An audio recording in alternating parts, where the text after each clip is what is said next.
This is the Tree of Life, Season 2, Chapter 4. In this episode, we will be talking about the manner by which the territory of spatial non-consensuality is transmitted to offspring through an archetypal consensual line.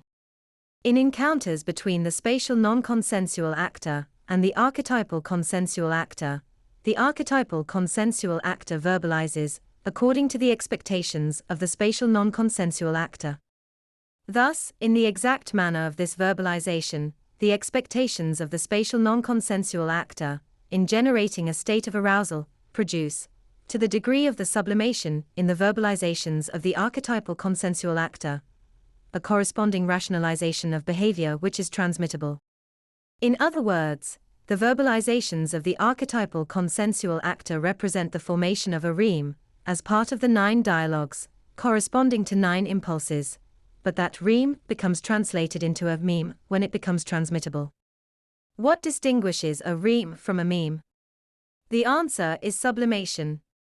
To the extent that the satisfaction of the expectations of the spatial non-consensual actor are deferred through sublimation, generated as a consequence of the particular verbalizations of the archetypal consensual actor, the reme becomes a meme.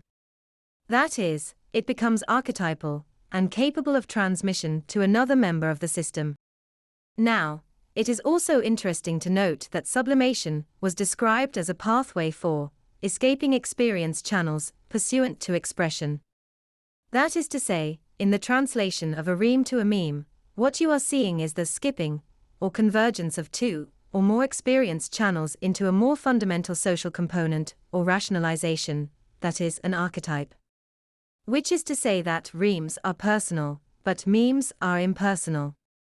Memes generate archetypal convergence between disparate system members, whereas remes generate expression of behavior locally pursuant to individuated experience channels and the epigenetic machinery of expression.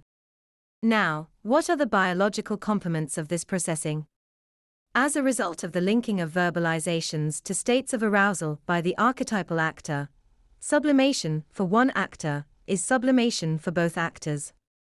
This means that when the archetypal consensual actor responds to the expectations and state of arousal induced by the spatial non-consensual actor with sublimation, they are linking the 2 corresponding internal biological states of those actors to the sublimatory language. Which is to say, that the archetypal language produced as a result represents a network of synchronization between the internal states of both parties.